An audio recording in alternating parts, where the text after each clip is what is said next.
Sabe aquela sensação de olhar para um casarão antigo, com as janelas quebradas e quase no automático imaginar que tem fantasmas rondando lá dentro? Nossa, sim. Nosso cérebro, detesta pontas soltas. Exato. Diante de uma fachada em ruínas, inventar uma tragédia digna de cinema é muito mais instintivo do que, aceitar o desgaste silencioso do tempo e do abandono imobiliário, né? É como se a mente humana simplesmente não suportasse o vazio de um lugar abandonado. E olha, o cenário perfeito para essa nossa necessidade de criar monstros é o Castelinho do Flamengo, lá no Rio de Janeiro. Com certeza. Uma construção belíssima, mas que acabou ficando eternizada pelos contos de terror. Pois é. E a proposta da nossa investigação de hoje é mergulhar fundo nesses relatos assombrados. A gente quer entender as experiências bizarras que o pessoal teve lá dentro e, claro, confrontar todo esse mito com a verdadeira história da família Fernandes. E olha, a lenda urbana que se fixou na cultura carioca é bem pesada, viu? Diz o folclore que a filha dos donos originais, a Maria de Lourdes, viu os próprios pais serem esmagados por um bonde bem na frente do prédio. Caramba, que trauma bizarro! Mas a história fica ainda mais obscura, porque depois desse acidente, um tutor cruel teria trancado a menina na torre principal do castelo. Isso, e o roteiro de terror não para por aí. A lenda conta que ela acabou se jogando lá de cima e caiu exatamente naqueles portões de ferro em formato de borboleta. Credo. E para completar essa aura macabra toda, ainda tem um boato de que o arquiteto da obra, o Gino Copedé, escondeu nas paredes um livro satânico. Assim, um livro encadernado em pele humana, não é? Isso, pele humana.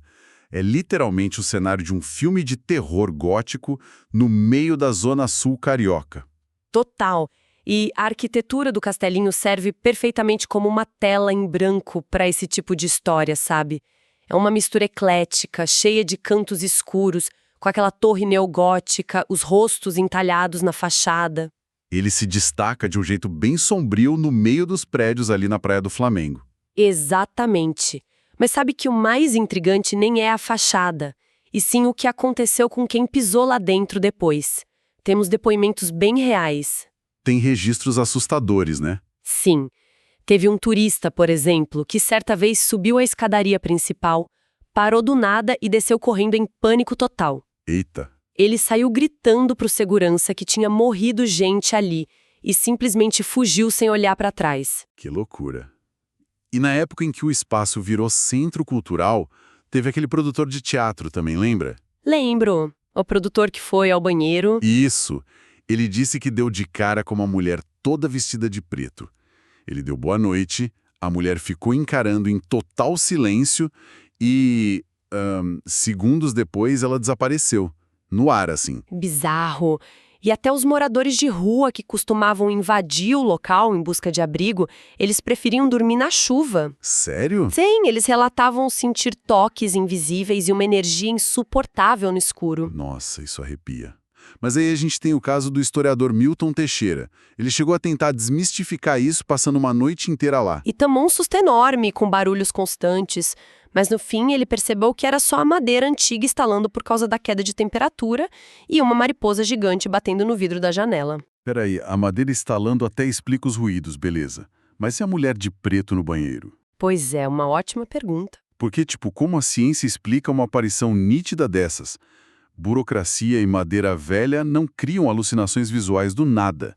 Criam quando o ambiente prepara a mente para isso. A psicologia chama de poder da sugestão. Ah, entendi. Quando a gente entra num prédio sombrio, que já é famoso por ser mal assombrado, o cérebro entra em estado de hipervigilância. Então qualquer sombra ou jogo de luz vira uma mulher de preto, entende? É a pareidolia agindo em conjunto com o medo. Faz sentido. Até porque se formos olhar os fatos históricos apontados nas fontes, a fundação dessa lenda inteira é, impossível. Completamente. Eu fui checar a árvore genealógica da família Fernandes e fiquei chocado. Os pais da Maria de Lourdes não morreram juntos, esmagados por um bonde. Nada disso. O pai faleceu em Belo Horizonte, em 1935, e a mãe só em 1939. Quando a Maria ficou órfã, ela já tinha mais de 20 anos. Exato. Nunca existiu tutor malvado nem torre de castigo. O verdadeiro drama da vida dela não teve absolutamente nada de sobrenatural. Foi algo mais mundano, né? Foi estritamente jurídico. Os pais deixaram herança com uma cláusula de inalienabilidade. É um recurso bem comum que pais usam para proteger o patrimônio, sabe? Impedindo que o herdeiro venda os imóveis e acabe torrando o dinheiro todo. Só que ali no caso dela, a proteção virou uma prisão. Isso. Ela se tornou uma pobre menina rica, foi forçada a viver da renda de aluguéis baixíssimos, com as propriedades caindo aos pedaços porque ela não tinha dinheiro vivo para fazer a manutenção. Então a grande vilã da história não foi uma maldição satânica, foi a implacável lei de inventários do Brasil. Praticamente. Ela ficou amarrada a um patrimônio que só sugava os recursos dela. E o pior é que o status de mal-assombrado veio ainda depois disso tudo. Sim, bem depois. Após a morte da Maria de Lourdes, o prédio passou para um ex-senador, o Mendonça Martins.